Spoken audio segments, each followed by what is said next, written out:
proyecto de vida que coincide con el proyecto de vida de mi pareja y encontramos puntos de convergencia, ahí me parece que es donde encontramos no tanto el amor como ilusión. Tenemos al príncipe y a la princesa. Eso es el ideal que nunca se cumple, pero como en nuestra fantasía sí colma nuestro deseo. De estas New Age ideas, ¿no? Del amor propio, ya no tolero más de lo que ya no quiero tolerar, ahora todo lo malo y lo tóxico, por decirlo así, está fuera de mí, no está en otros, no está en mí. Me parece que no va por ahí. Y la otra, los estilos de apego, que es evitativo, que si no sé qué, o sea, poco creo que se pone en ese sentido, porque ahora si tú eres un estilo y yo soy otro, pues entonces ya estamos en serios problemas. No, siempre he pensado que como que uno tiene que encontrar, estás bien, nomás mal ubicado. Compañeros y colegas que están aquí con nosotros, estamos desde Freud Pan y Vino. Estoy en compañía de mi compañero, colega y amigo Kabir Aboud. Como es costumbre, vamos a tocar uno de estos temas del psicoanálisis y vamos a intentar hacer como una exploración muy amplia sobre un tema que nos compete mucho. Este programa particularmente es especial. En primera instancia, porque contamos con la compañía de dos grandes amigos, dos grandes colegas, que es el doctor Leopoldo y la doctora Graciela, que son compañeros que tienen su propio canal que se llama Eumetis. Los invito a que los sigan también, que también tratan temas de psicoanálisis y demás, y vamos a estar conversando con ellos porque tienen un amplio conocimiento y una amplia experiencia en lo que vamos a hablar del día de hoy. La segunda causa por lo que este programa es especial es porque estamos participando en un movimiento llamado Podcastón, en el cual tenemos el objetivo de hablar de alguna de estas causas sociales, y el tema que hemos elegido es el autismo.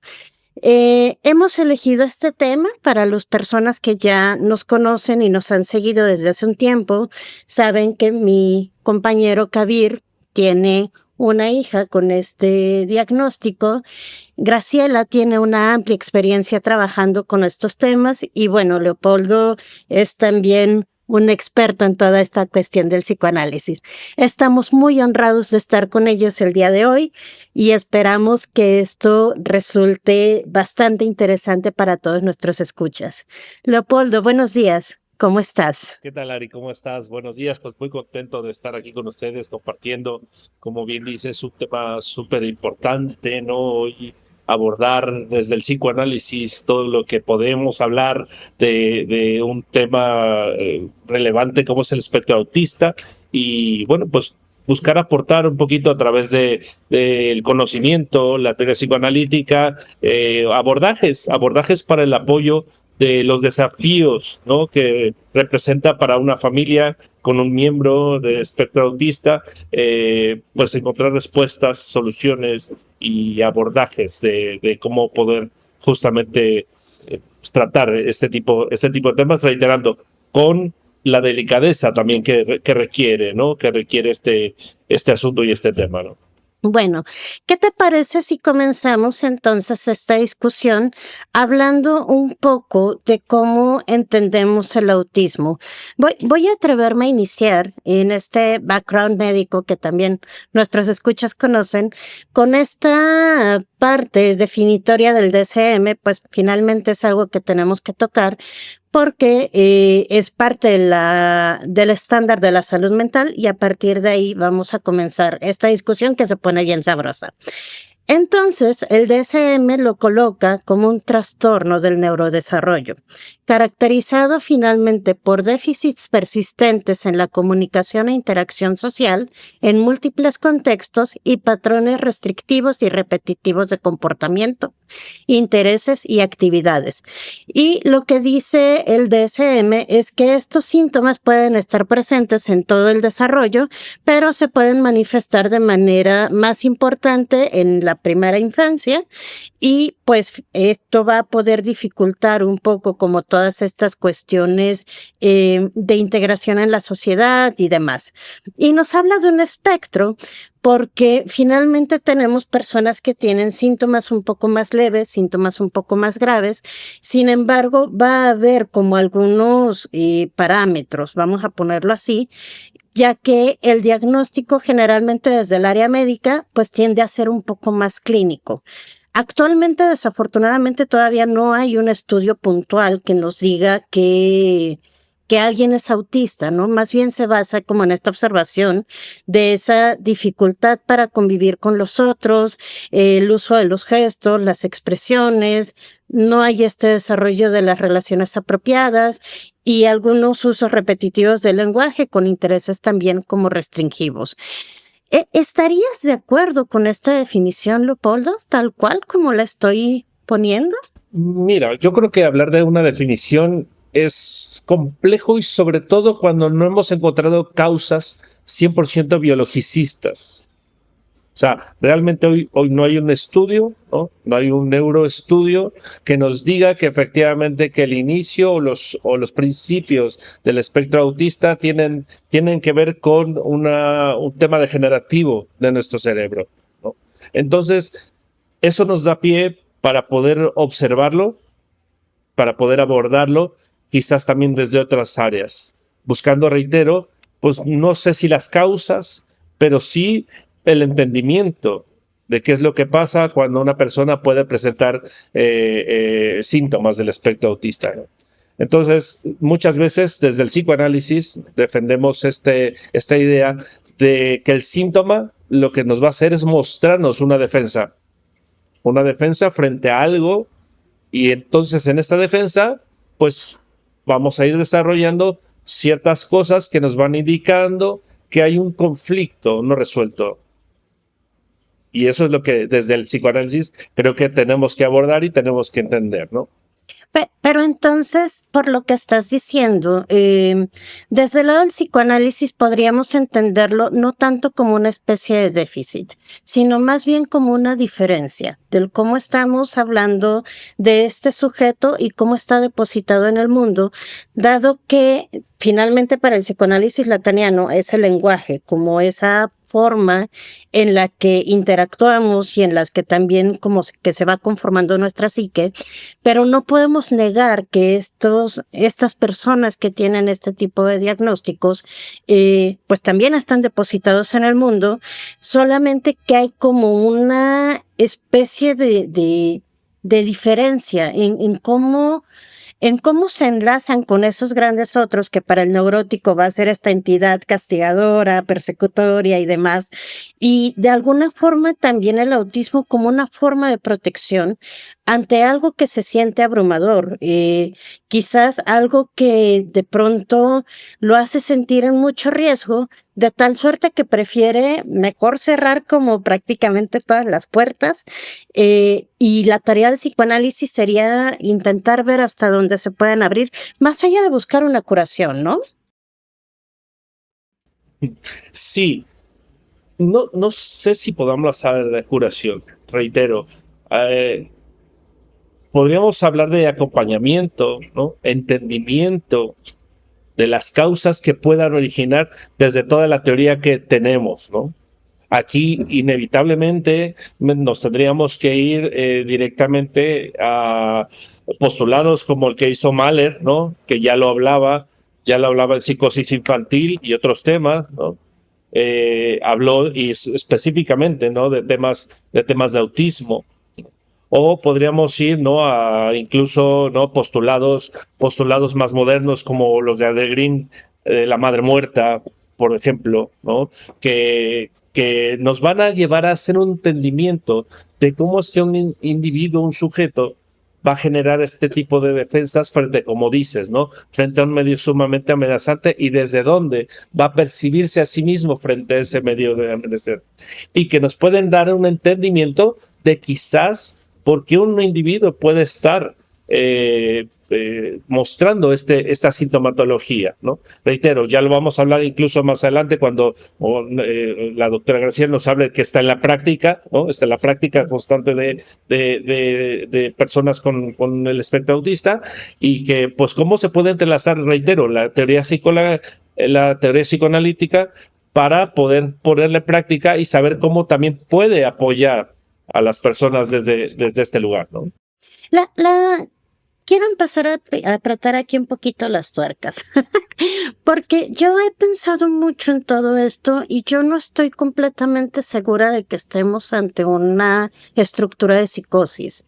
Yo soy una persona que piensa que este tipo de formas de estar en el mundo son más bien como una estructura por separada, justamente por esa dificultad que no es consciente ante esa forma de estar depositados en el mundo, y que de alguna manera todavía no logramos entender tampoco desde el psicoanálisis qué es lo que lleva para allá, ¿no? La teoría antes nos decía como, bueno, en esta especie de rectificación y de búsqueda de alguna normalidad, decía, no, pues es que la mamá muy fría, o la mamá se distancia, o no lo toca lo suficiente, o cosas por el estilo, pero hay bebés que son muy queridos, que son muy amados y muy deseados, y de todas maneras caen en esta situación.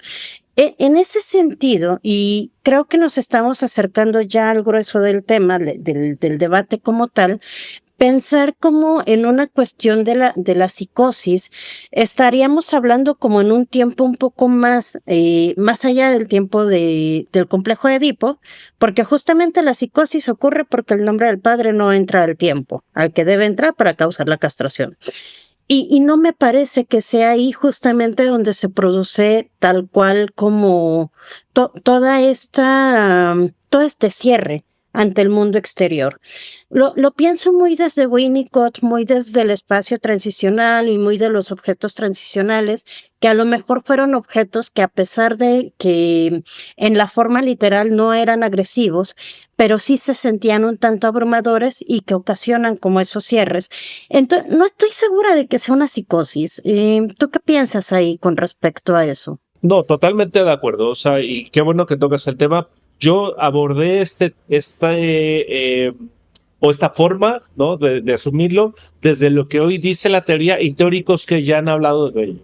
Sin embargo, totalmente de acuerdo que no sé si podamos abordar desde una psicosis. Ahora, si nos vamos desde las bases, vamos a tener que hablar de las tres estructuras, ¿no? La psicótica, la neurótica y la perversa, ¿no? Que es lo que nos va a definir teóricamente en la búsqueda. Ahora, efectivamente, tenemos que ver muchas variables y muchas probabilidades en donde, efectivamente, si vamos a hablar o entender de qué es lo que le está sucediendo al sujeto y al individuo, tenemos que encontrar un mapa. No podemos irnos simplemente pues no lo sé si puede ser una psicosis ni nada. Tengo que entender más o menos una base, un arranque de cómo poder comprender lo que está viviendo, e incluso cómo se pudo haber estructurado o se está estructurando un sujeto en este espacio.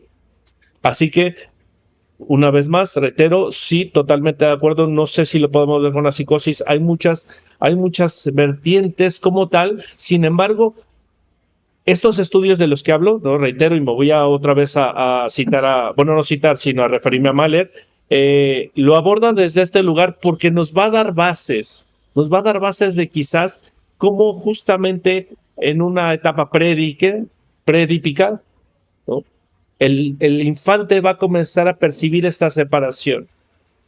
Y al percibirse en esta separación con el objeto primario llamado la madre, ¿no?, de una forma muy simplista, entonces va a comenzar quizás a fundar esta necesidad de protección y de aislamiento. Y que, bueno, reitero, no lo vamos a llamar como tal una psicosis, pero podemos entenderlo desde un inicio y una base presicótica, por llamarlo de alguna forma, ¿no? Sí, me gusta más bien pensarlo así, Porque incluso en esta fase predípica también es cuando encontramos estas angustias primordiales de las que nos habla Winnicott también, ¿no? Esta desintegración, el desaparecer, el disolverse con el mundo, el ser prácticamente completamente abandonado, que finalmente son experiencias que no son únicas en estos sujetos, porque todos nosotros pasamos por esa situación, todos nosotros estuvimos en algún punto de la vida en la cuna llorando porque teníamos hambre y mamá se tardó 30 segundos en llegar por nosotros. Es decir, no es una cuestión de que realmente haya un error materno, si lo podemos llamar así, pero sí es suficiente como ese tiempo que es necesario también para el desarrollo de la psique, que se vuelve como una cuestión de angustia que es mucho mayor a lo que cualquier otra persona pudiera llegar a sentir, ¿no? En esta especie de violencia, vamos a poner esa palabra ahí, de la separación, que de alguna manera lleva a ese bebé a pensar que se tiene que proteger de la misma. Y entonces prefiere estructurar como esta segunda piel, que de hecho es como lo llaman en algunas ocasiones, para que en ese mundo interno ese tipo de angustias primordiales no se vuelvan a desarrollar. Es decir, generan como esa segunda barrera para dejar afuera ese mundo que les parece a lo mejor cruel, que les parece agresivo, que les parece doloroso incluso, y prefieren tener a su alrededor como todos estos estímulos placenteros, vamos a llamarlo así, pero ahora en una distancia mucho más grande que la que una estructura neurótica, por ejemplo, podría abrir. El neurótico sabe que sufre, pero sabe que la pasa bien. De alguna manera, esta estructura mantiene o intenta más bien mantener lo más lejos posible el sufrimiento, porque se siente demasiado aterrador. No sé si sea la experiencia tal cual de lo ominoso lo que de pronto se vuelve como más presente y que lleva esta formación de esta barrera de la que te estoy hablando. ¿Cómo lo imaginas tú? Mira, justo aquí quiero referir a Piera, ¿no? Hoy quiero hablar de Piera Lapierre y justo lo que hablas de la violencia a la interpretación, ¿no? Ella lo habla, ¿no? Al final, la interpretación de este gran otro va a ayudar a la construcción, ¿no? y a la estructuración del individuo. Aquí la pregunta surge, ¿en dónde el individuo o el sujeto no percibe esta herramienta significadora, por decirlo así, ¿no? Con la cual apoyarse, con la cual comenzar a dar sentido a un mundo? Y entonces prefiera irse a sí mismo, a aislarse en esta percepción de amenaza, de esta separación, que no haya, ¿no?, ese punto vincular con ese otro. Y comenzar a buscar las génesis por ahí, ¿no? Justo eso, porque Piera es como muy bonita en esta cuestión de hablar sobre todo de estos pictogramas que se van formando a partir del contacto piel-piel justamente con la mamá, ¿no? Cuando la mamá va y baña al bebé y lo baña como con palabras amorosas y son esos estímulos también placenteros que de alguna manera van formando como esos primeros núcleos erógenos, ¿no? Sabemos que, de acuerdo a Freud, la primera zona erógena es prácticamente la boca, ano, parte genital y ya después la sexualidad del adulto después de la latencia.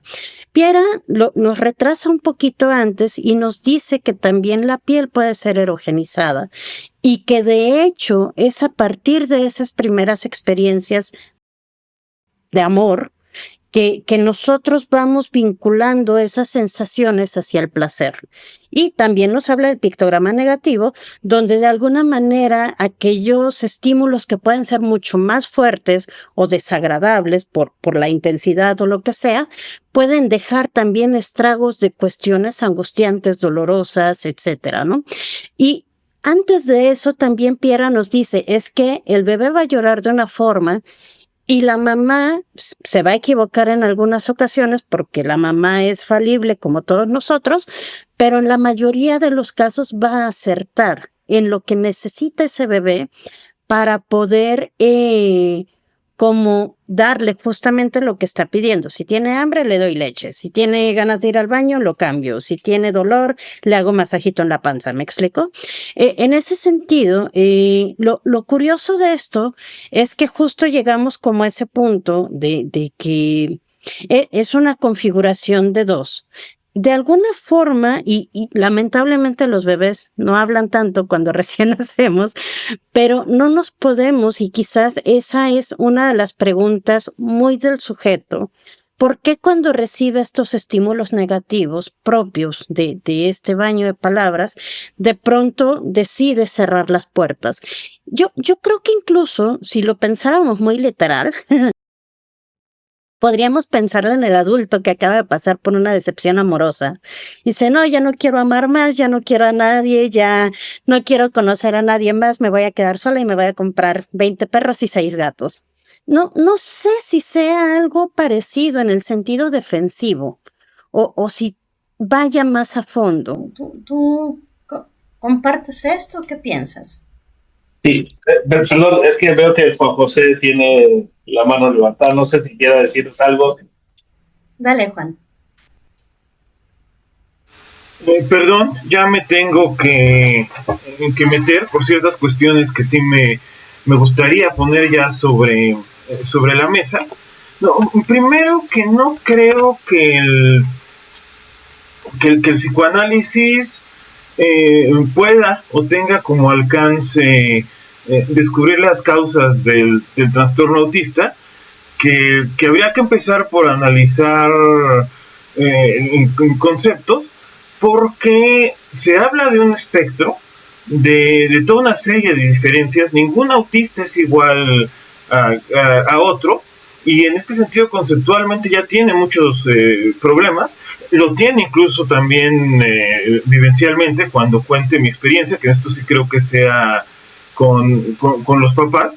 En ese sentido no hay una sintomatología clara, y pareciera que, y de lo que sí estamos seguros, que las causas son genéticas, porque lo que se ha sabido en estudios es que gemelos con el mismo ADN, en los que ambos son autistas, la probabilidad de que haya más autismo entre hermanos, y entonces al parecer estamos frente a una variante de lo humano, frente a una diferencia que no podemos controlar, e incluso podríamos decir en hegeliano lacanés, que lo que tenemos es una vivencia de la contingencia en la que la propia naturaleza no se puede acercar al concepto.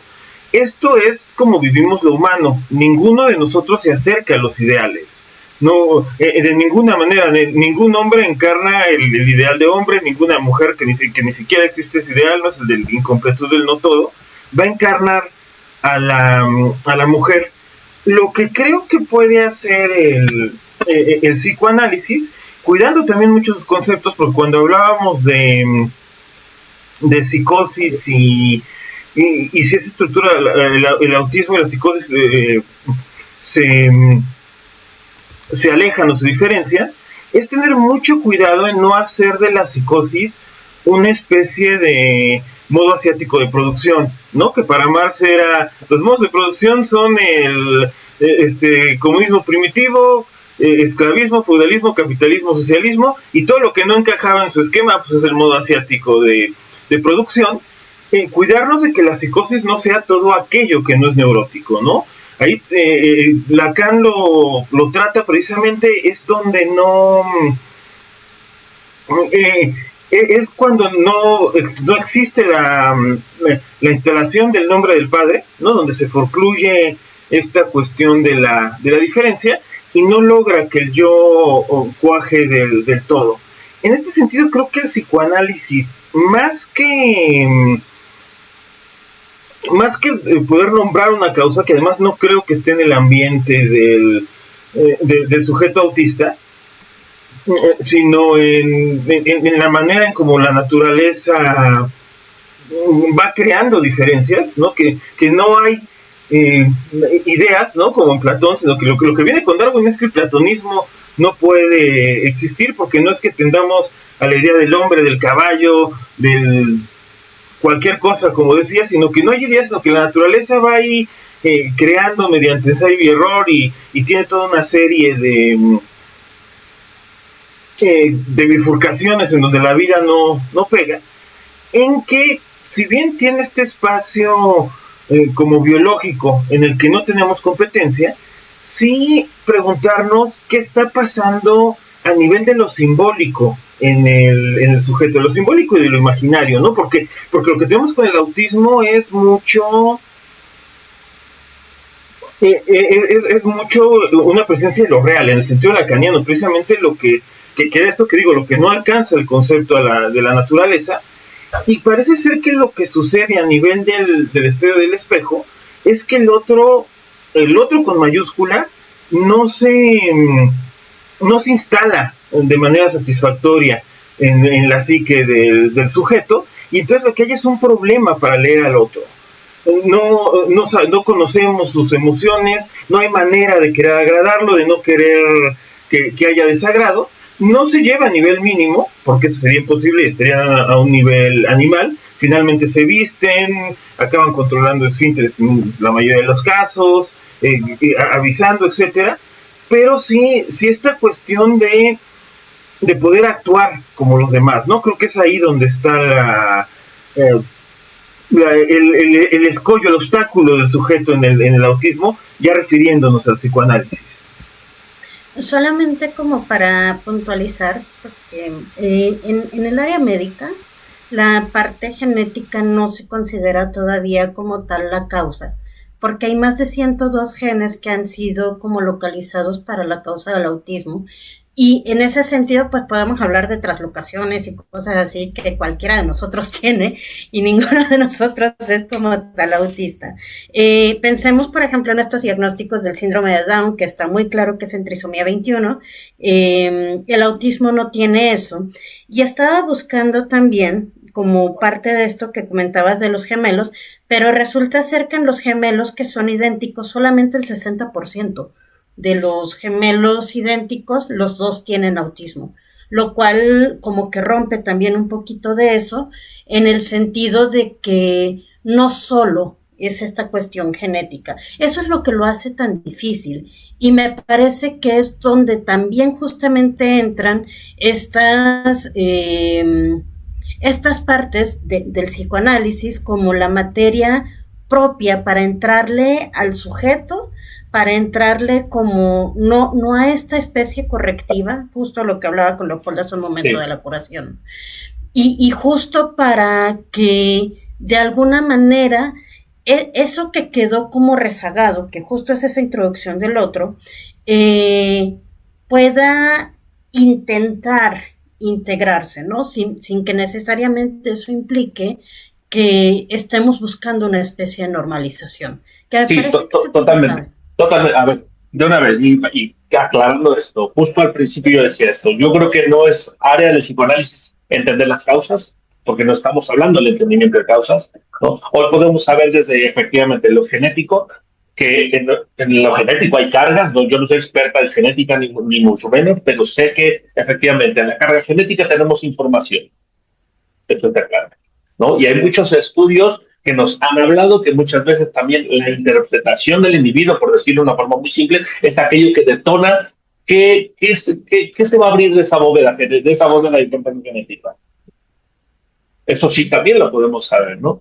Evidentemente, por ejemplo, si yo tengo una carga por eso se hacen historias clínicas, ¿no? Antecedentes clínicos, tu familia tuvo cáncer, tuvo tal, porque nos va a hablar de cuáles son las posibilidades y probabilidades de que tú puedas desarrollar algo. No quiere decir que porque en mi genética haya posibilidad de desarrollar cáncer, por ejemplo, ¿no?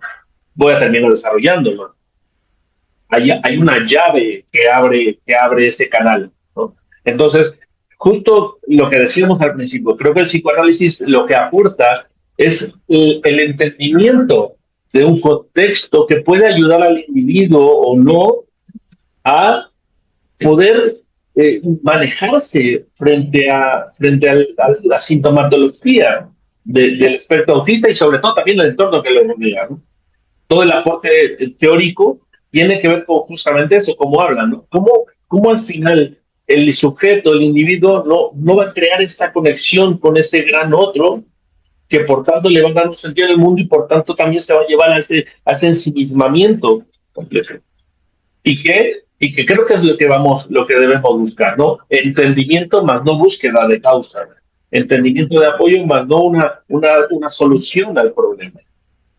Y que efectivamente, sí, la teoría sí nos va a aportar herramientas que nos va a llevar justamente a poder entender todo esto que está pasando, todo esto que le puede estar pasando al sujeto, ¿no?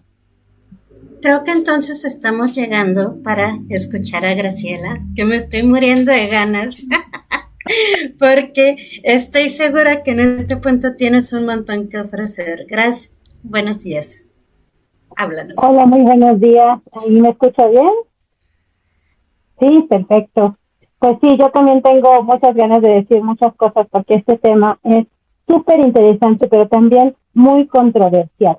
Y yo quiero iniciar con unas preguntas que anoté ya desde hace tiempo, que dicen, ¿quién determina qué es lo correcto y lo incorrecto? Lo sano y lo enfermo, lo bueno y lo malo. ¿Quién decide sobre lo que somos o no somos capaces? ¿Quiénes determinaron al diagnóstico como el punto de referencia que define el curso de la vida de un ser humano? Y la pregunta más importante y controversial es, ¿por qué aceptamos que esto sea así? Bueno, ya todas las disciplinas que conocemos, la biología, química, física, matemática, psicología, todas las disciplinas tratan de darle una explicación del mundo al sujeto que somos. Pero nosotros tenemos una historia de millones de años, en donde hemos tratado de adaptarnos a un mundo. Eso sí lo sabemos desde lo biológico, desde lo darwiniano, ¿no? Tratamos de adaptarnos a un mundo exterior y tenemos también un mundo interior.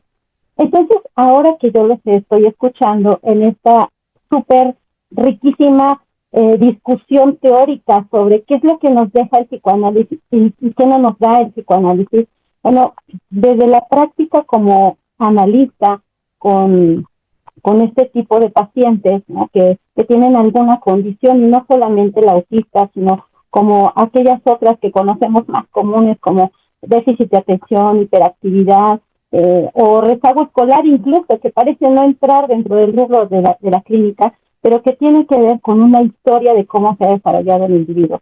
Entonces, voy a hablar un poco en términos coloquiales para que todo el mundo lo pueda comprender también, y en términos más psicoanalíticos, más técnicos, por así decirlo. Y aquí quiero traer una frase que uno de mis maestros me dijo en algún momento, el maestro José Luis González, que dijo, esto es como hacer azúcar glass. Es tan fina la vida de una persona que a veces nos perdemos entre la diferencia de un grano de azúcar glass y otro, ¿no? En el nacimiento del yo, en el surgimiento de quién voy a ser yo como sujeto, como persona. Biológicamente sabemos que pertenecemos a la raza animal, ¿no? Somos parte de los animales, pero tenemos serias diferencias contra otros animales, ¿no? Con otras características. El desarrollo neurológico, el desarrollo del cerebro, el estar erguido, la posición del pulgar, y entre otras características que nos ayudan a manipular el mundo en el que vamos a vivir, conocerlo, acercarnos a él, pero también manipularlo. ¿Para qué? Principalmente para sobrevivir. ¿Y qué mejor manera de sobrevivir si lo hacemos de una forma rica, feliz, lo que conocemos por felicidad sin dolor?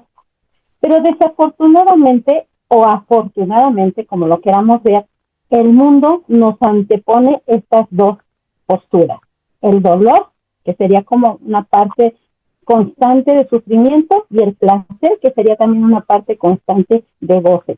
Y entonces tenemos un trabajo de poderlas mezclar y hacer agua tibia, ¿no? Vivir felices con todo lo que pueda ser hostil a nuestro alrededor, porque claramente estemos en neurosis o en psicosis, hay cosas que no nos van a gustar.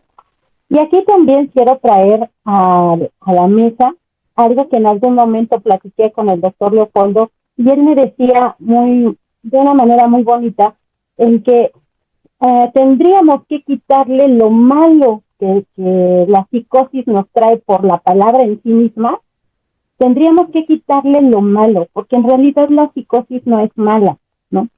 Ni la neurosis es mala ni es buena, por eso las preguntas iniciales, ¿quién lo determinó? Nosotros mismos lo vamos a determinar. La perversión, que muchas veces escuchamos el término perverso y ¡oh! Y nos asustamos, claro, ¿no? Y creemos que todo eso va plagado o cargado de algo moralmente negativo, pero no es así, no es así. Hasta donde yo he comprendido, no solo de la teoría, sino también de la práctica, es que en este surgimiento de quién soy yo, de que cuando yo voy a nacer ya traigo una historia previa, ya traigo una historia que me pusieron mis padres y mis abuelos y todos los que tengo alrededor, y si no los tengo también. El hecho de que, por ejemplo, un bebé al enterarse la madre, porque esto también es un punto importante, casi siempre se culpa, ¿no?, por así decirlo moralmente y entre comillas, a la madre de cómo criar a un hijo, de cómo y por qué traer un hijo al mundo. Bueno, la biología nos determinó como mujeres para que llevemos a cabo ese trabajo. Y es un trabajo que nos ha conferido la naturaleza, nada sencillo, porque hay que cargar a un montón de órganos que se conforman en un cuerpo, en lo que conocemos ya con la palabra cuerpo, y que eso ya tiene un significado para alguien. Y aquí también me voy a meter en otro tema importante, que es la legalización del aborto, ¿no? Lo pongo allí como tela de juicio o como punto importante, porque muchas veces se tiene también la idea de ¿para qué traer hijos al mundo? Es parte de nuestra naturaleza, es parte de lo que nos permite seguir siendo humanos y vivir y poblar este mundo, este país, ¿no? Esta tierra, es parte de lo mismo. Entonces es algo que no podemos negarnos, que quisiéramos negarnos, porque a lo mejor no es tan agradable.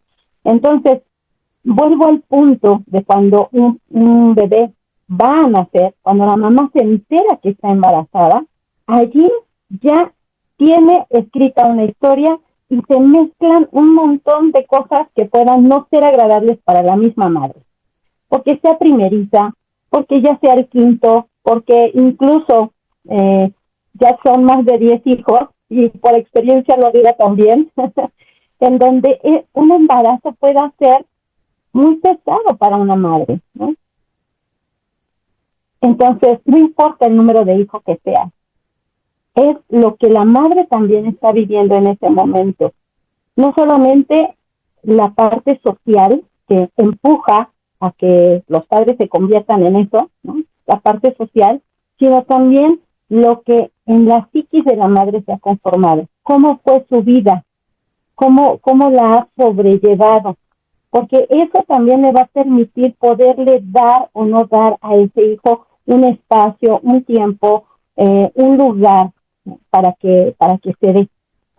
Muchas de las cosas que el psicoanálisis nos da por explicación es que parte de esto que hacemos en nuestra historia se va al inconsciente, esa parte donde no nos damos cuenta, o a veces no nos queremos dar mucho cuenta de lo que pasa.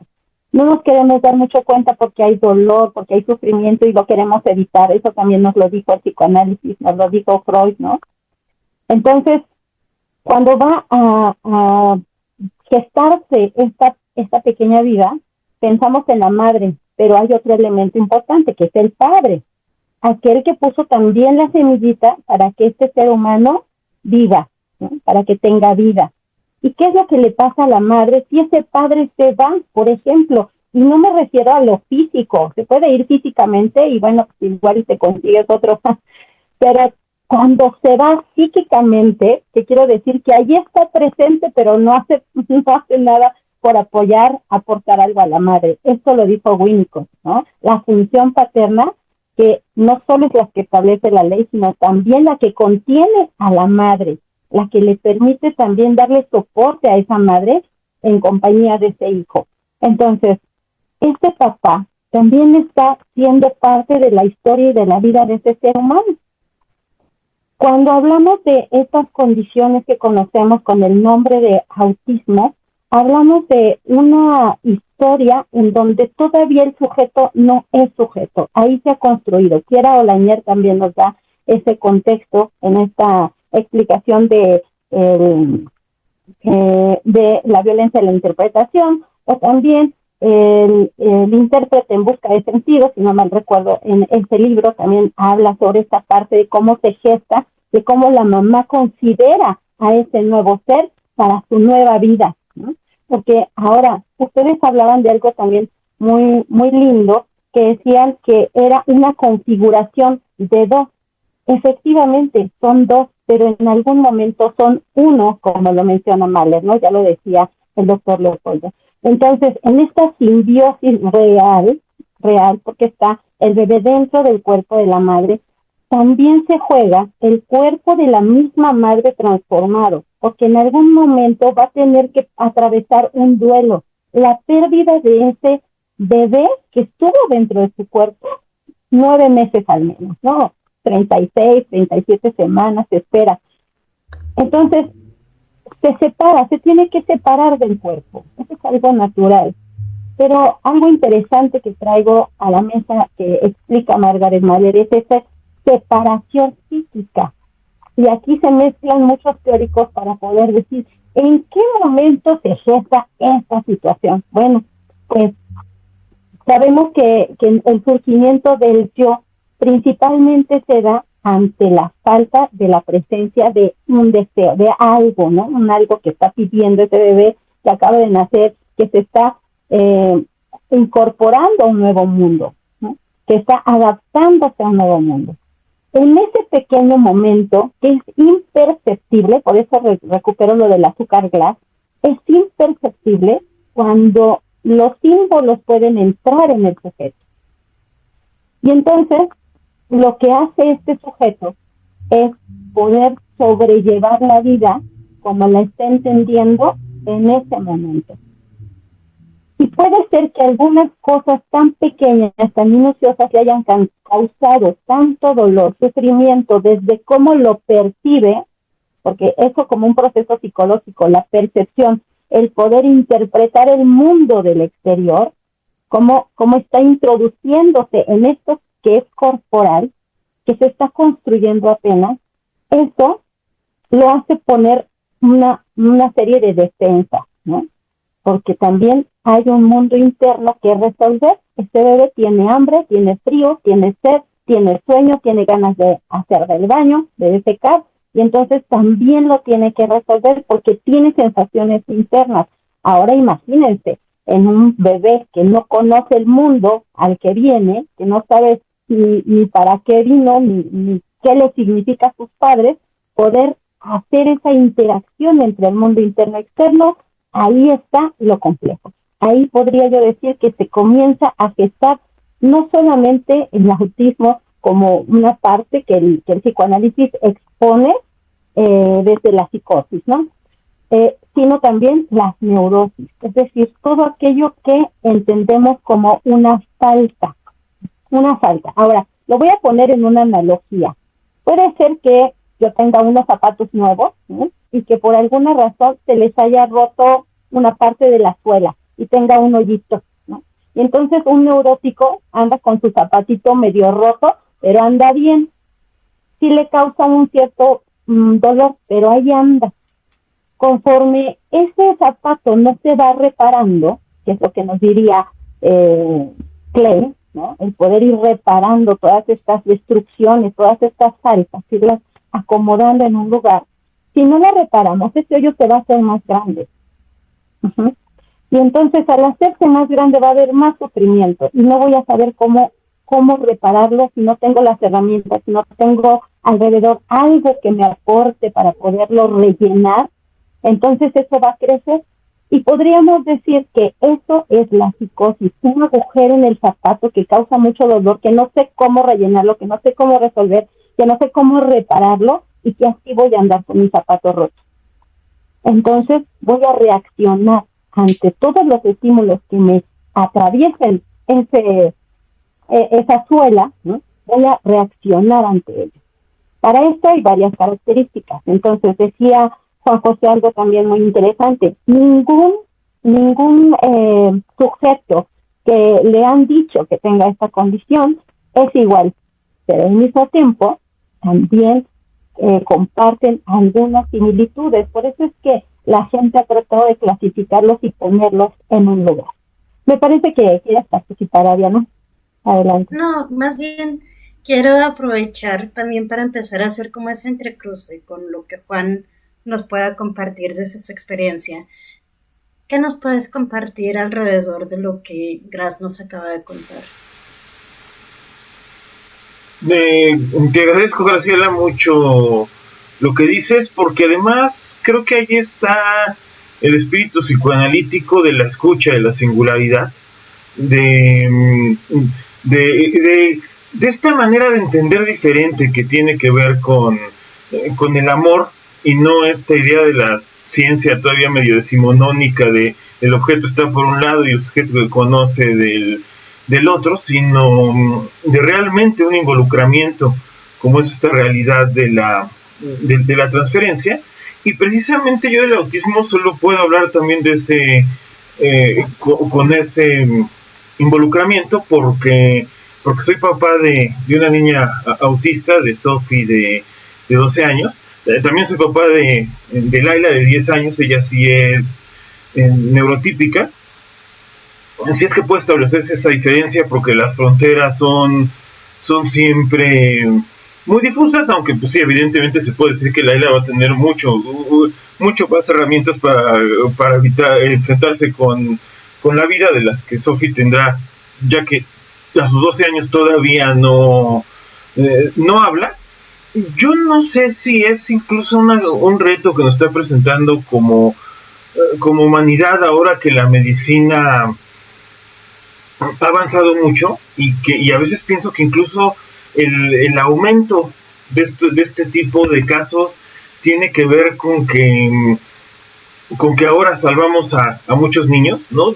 Ari debe ser mucho más de esto, pero a partir del descubrimiento de los antibióticos, la muerte infantil se evitó enormemente, ¿no? Y creo que se morían mínimo un niño de cada 3, no era una cosa, antes de los 3 años era una cosa tremenda, y hoy en día la tasa de supervivencia es mucho mayor, pero no sé qué tanto eso ha permitido que afloren las diferencias, porque Sophie fue una niña muy difícil, nació con displasia de cadera y antes del año estuvo 2 veces en quirófano para acomodarle su caderita, y en ese sentido es una valiente y una triunfadora, ¿no?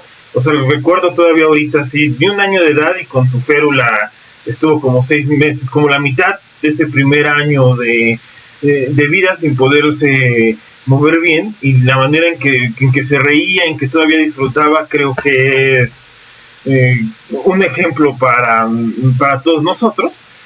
Pero sí pienso que en otra época sin antibióticos, sin esta tecnología de poder abrirle, lijarle su caderita, ponerle bien su piernita, quién sabe qué hubiera sido de ella, ¿no? Muy posiblemente no estuviera. Y fue muy difícil porque al año, ya una vez que le quitan la férula, que empieza a caminar y que parecía que se terminaba esta historia de sufrimiento, empezamos a notar ciertos rasgos, sobre todo una cuestión muy desconcertante que después he leído que es común, que empiezan con una especie como de desarrollo que pareciera adelantado, porque si bien nunca tuvo lenguaje como tal, ya un poquito antes del año te respondía a todas las onomatopeyas de los animales. Parecía poder ubicarse bastante bien. Posteriormente, ya caminando, eso sí, nunca señaló, y además te llevaba con de la manita y como que te la alzaba a lo que quería. Y efectivamente sí tuvo por poco tiempo, aunque ahora ya no, esta cuestión de hablarle por su nombre y no voltear, por lo que la llevamos a Clima, que por cierto es esta institución que estamos apoyando ahora en este podcastón, ¿no? Se llama, que ahí le hicieron el diagnóstico. Aún así es difícil de creer porque hay cosas que nunca van a encajar, ¿no? Que para como papá es muy difícil vivirlo, porque cosas así como que no te miran los ojos, ¿no? Eso que como que siempre miró. Cosas por el estilo que dices, no, pues unas sí, otras no, quién sabe, como que no me la creo. Viene este mecanismo como de, ya, en cualquier momento va a hablar, ¿no? Va a hablar y esto se acabó y no va a ser más que un miedo. Y entonces ahí vienen cosas bien difíciles. Lo económico, no la metimos al Clima, que ahora que ha sido tan buena escuela, decimos, yo hubiera estado ahí desde el principio, pero en su momento, pues no estábamos preparados. También algo que a mi esposa Perla le hizo mejorarse económicamente, a mí también ahora ya que volvió, pero en su momento no, pues ni fue a Clima. Pasamos por homeopatía, por otra escuela en Coyoacán. Intentamos la inclusión escolar, que en su momento y de más chiquita, por lo menos ella fue muy feliz, no yendo con otros niños. Hasta ahora que encontramos Clima y que sí vemos avances, modestos, pero también constantes y firmes, que suele, como suele ser cuando es como más se va construyendo. Y ahí sí, pues enfrentarse a un montón de cosas, ¿no? Y les decía que también está como que concentrado lo que tiene que vivir un padre, porque creo que todo padre, no importa cuándo, tiene que vivir un duelo de lo que cree que va a ser su hijo o su hija y lo que realmente es, ¿no? Pero pues algunos tarde, ¿no? Cuando, ¿no es cierto?, homosexualidad, cuando estudiamos filosofía, no sé, ¿no? En algún momento viene el no, pues tengo que querer a alguien que es distinto, que no va a ser lo que yo quiera, pero acá es de manera más radical y de manera muy temprana. Y entonces efectivamente se quiere mucho, ¿no? Y yo ahí sí estoy muy orgulloso de cómo nos ha cambiado a Perla, a su hermanita Laila, a sus abuelitas. Es realmente un nicho de amor, y acá tiene que ver, pues como decía, como con querer la diferencia, ¿no? Con aceptar algo que posiblemente no se vaya a curar porque no hay nada que curar, ¿no? Ya muchos expertos del autismo llegan a la idea de que pues son humanos que son así, que no hay manera de cambiarlo porque hay que aceptarnos con nuestra diferencia. Eso también está en el núcleo, creo que, de la experiencia psicoanalítica, incluso de aceptarnos a nosotros mismos con lo que excede a nuestro ideal, con lo que parece que cargamos, que no nos lleva hacia donde vamos, y decir, no, pues es que tu yo no es el sujeto, y el sujeto es más, es algo más y algo menos de lo que el yo quiere. Y entonces poder vivir con los diferentes, que creo que es el reto que está la humanidad, ¿no? Ahora enfrentando, y con que pues somos diferentes y tenemos que ni siquiera tolerarnos, ¿no? Esta palabra que luego es tan ambigua, sino hasta incluso amarnos, ¿por qué no? Precisamente creo que es lo que nos enseña el psicoanálisis, y implica con amarnos nosotros antes. Ni modo con aquello que no podemos controlar, que es más bien casi todo fuera de obsesiones. La cosa con el avance médico es que no solo son los antibióticos, también hemos aumentado la sobrevida y ahí está el cáncer, ahí está el Alzheimer, todas estas enfermedades de la tercera edad. Me hiciste acordar de estos textos de La causa de los niños de Dolto, muy bonito, que en el primer capítulo dicen, no, pues los niños son como animalitos y si se te moría uno, pues al rato tenías otro y era equivalente a un perro. Y eventualmente comenzó a avanzar como eso al estado en el que estamos hoy, ¿no? O sea, como algo, como un paréntesis ahí. Gracias. Y además, perdón que interrumpa, no, justo entender que al alargar esta expectativa de vida en el individuo, eso también transforma por completo el entendimiento psíquico. Como dices, no era lo mismo anteriormente relacionarte, ¿no?, con un niño desde este, pues, literal, ¿no? Y si ya se nos fue uno, pues ya estamos por otro, ¿no? A hoy incluso el afecto que está cargado hacia ese otro llamado hijo. Y desde donde también me estoy significando a mí hoy como padre. Y la relación que está construyendo conmigo mismo desde mi significado como padre. Entonces, sí, evidentemente todo se va a mover, o sea, no solamente ha avanzado el tema médico, ¿no? Gracias a la medicina que ha avanzado y evolucionado de esta manera para hoy tener expectativas de vida tan grandes.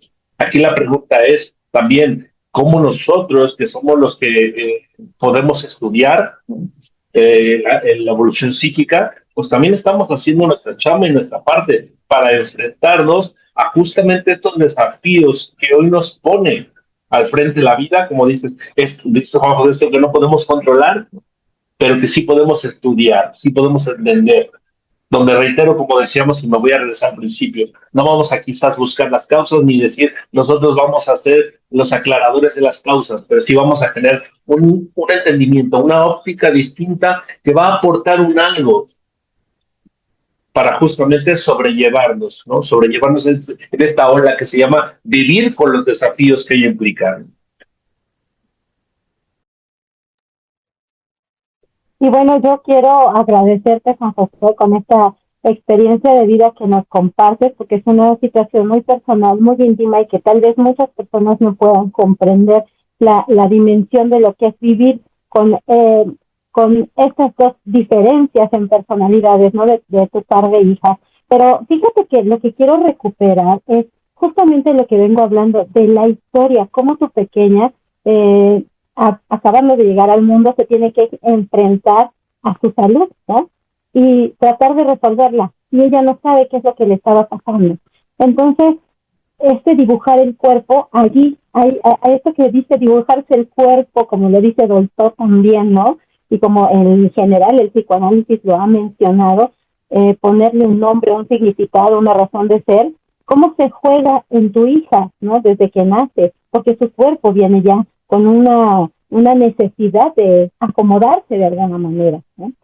Otro punto que yo quiero rescatar es que tú dices lo que a muchos padres nos sucede, ¿no? Yo también soy mamá y decimos, ¿qué hacemos? ¿Qué hacemos con estos hijos? Ahora que ya los tenemos, ¿ahora qué se hace?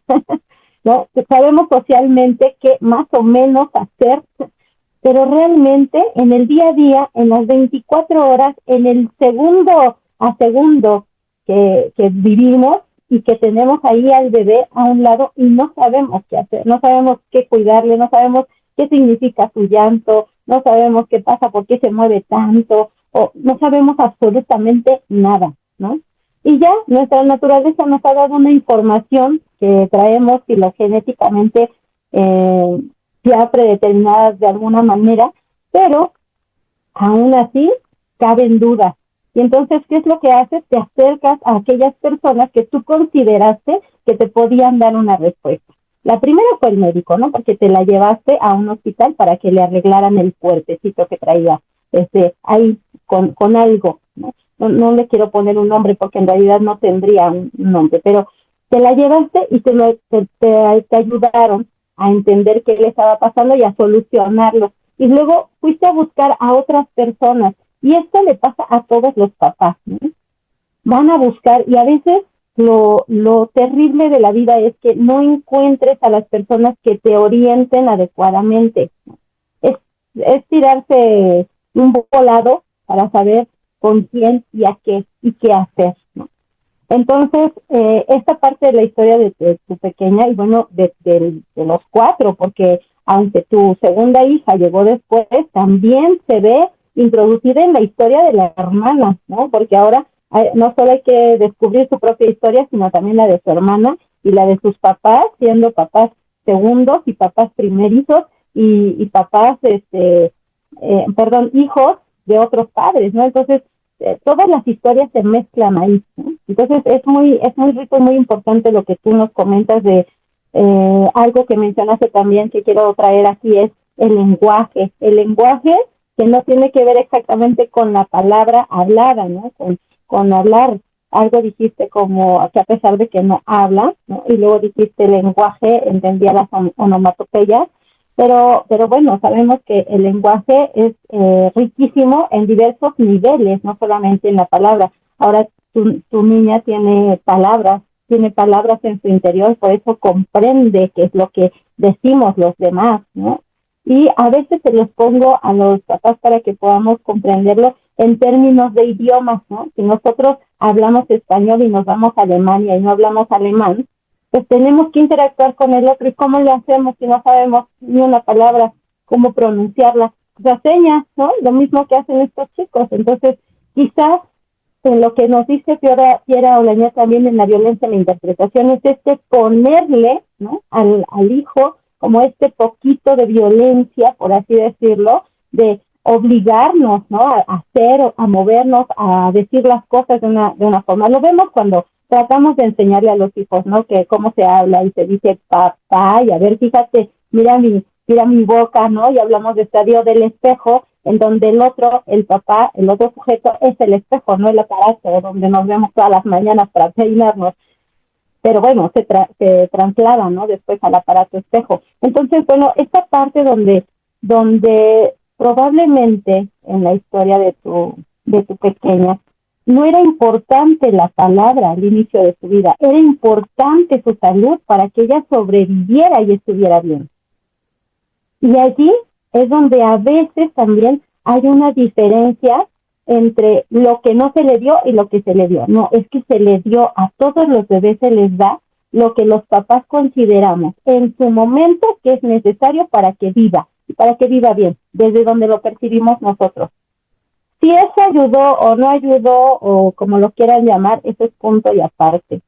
Después, los chicos crecen y empiezan a interpretar el mundo que van conociendo y se van poniendo a confrontarlo. Entonces, una de las cosas que yo trabajo mucho en el consultorio es recuperar la historia, y eso me gustaría que lo pudieran anotar ahí todos los papás, todo sea que tengan una condición o no, y cualquiera que sea, recuperar la historia de ese hijo desde antes de nacer.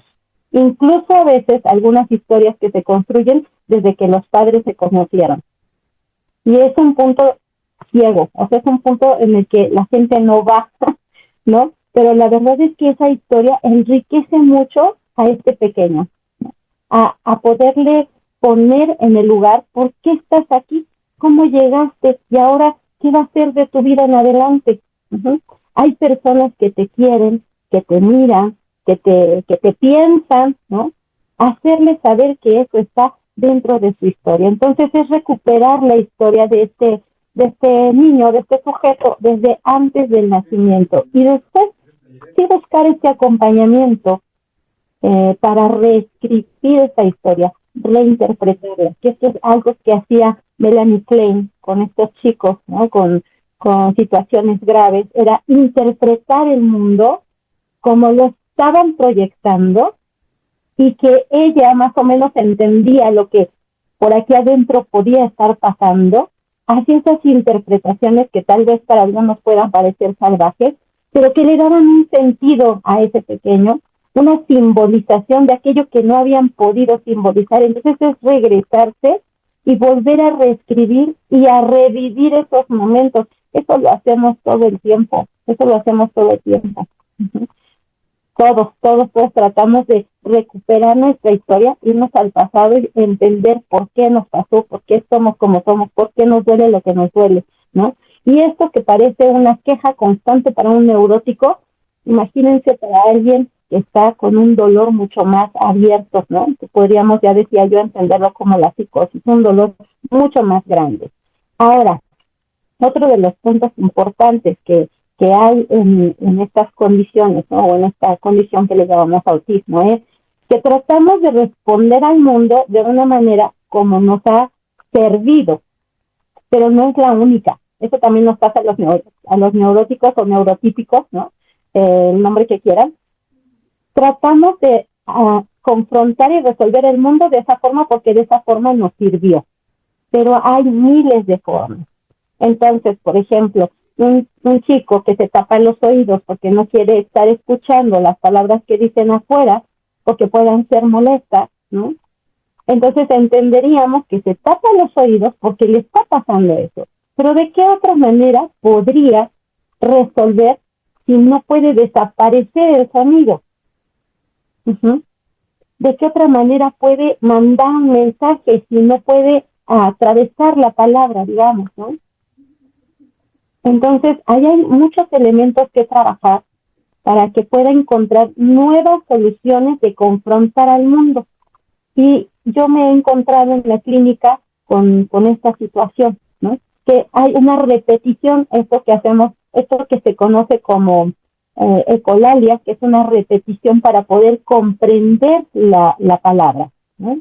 O estereotipias, que utilizamos el cuerpo para poder también resolver cierta angustia. Pero ¿quién no, por ejemplo, está moviendo el pie, mordiendo una pluma, ¿no? En el común denominador? Y bueno, le voy a dar la palabra al doctor Leopoldo. Justo, ¿no? Creo que reiterando y yendo al principio, ¿no? De lo que se decía, creo que el gran aporte del psicoanálisis a un tema, ¿no? Como es el autismo, pues tiene mucho que ver de lo que hablábamos también Ari y yo en un momento, ¿no? El no observar el síntoma como un déficit, que es lo más importante. El síntoma no es un déficit, es un indicativo de algo, de que hay una psique en defensa hacia un entorno. Y entonces ahí justo en esta dice esta parte interventiva que creo que es básica, que es la comprensión del qué es lo que me está diciendo que este individuo se está defendiendo a. Y entonces desde ahí comenzar a entender justamente esta historia. Me parece delicioso esto que dices, y como dices, ¿no? Es un punto cieguísimo, es decir, a ver cómo fue la vida de los papás antes de conocerse, ¿no? Y cómo llegaron a este punto de convergencia llamándose en este individuo, en este sujeto, y esta carga psíquica que están ejerciendo, que por tanto también este individuo está mostrando esta condición o esta forma de significar el mundo, como dicen, que no tiene que ver específica y exclusivamente con la palabra, ¿no?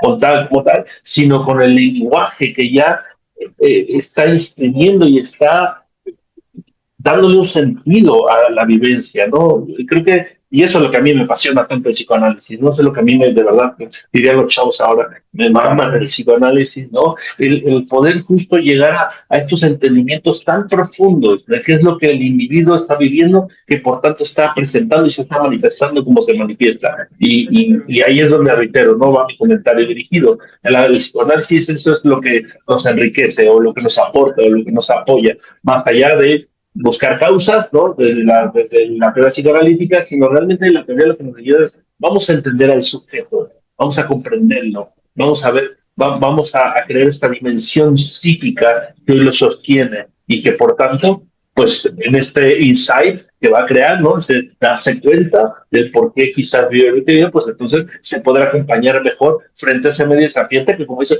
se va a acabar, no lo sé, pero va a generar nuevas herramientas para poder ir navegando en ese mundo que hoy lo desafía de esta manera, ¿no?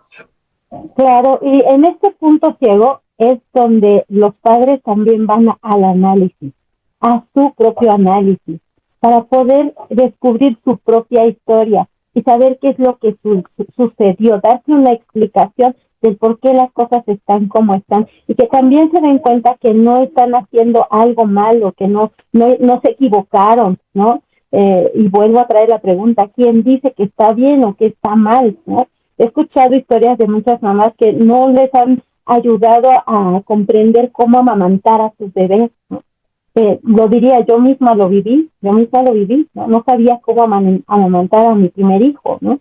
Entonces, entre esas pequeñas cosas que parecen no importantes, pero que van marcando la historia también de la madre, también del padre, porque a veces está el padre y tampoco sabe qué hacer en ese momento, cómo alimentar a ese bebé cuando ya se lo dieron y te lo llevas a casa y ahora te las arreglas, porque ya no están las enfermeras que eran las que le resolvían en ese momento, ¿no? Y entonces, allí, en ese punto es donde yo invito a los padres a ir a su análisis, ve y descubre tu historia. Y ve también qué es lo que estás haciendo ahora, porque tú también estás tratando de resolver tu mundo de una manera que te ha salido, pues, bien, ¿no? De alguna manera. Pero quizá no es la única forma. Y entonces lo que yo obtengo cuando los padres dicen, sí es cierto, yo también tengo que ir a verificar qué está pasando conmigo, qué me causa este bebé, me causa mucha angustia y no sé qué hacer, porque eso es lo que pasa. Hay angustia en el bebé porque hay angustia en el padre o en la madre, ¿no? Y no sabemos hacia dónde va dirigida tanta angustia. Entonces se encapsula. Y entonces lo que yo recibo cuando los padres van hacia su propio análisis es descubrirse y decir, ya sé lo que estoy haciendo, ya sé lo que está pasando. Y voltean a ver a su hijo de otra manera. Lo ven diferente. Lo entienden distinto. Y por eso es que ese hijo tiene unas características diferentes. Ahora sus síntomas son otros, como dice el antropólogo, ¿no? Ahora sus síntomas son otros. Ahora sus problemas son otros.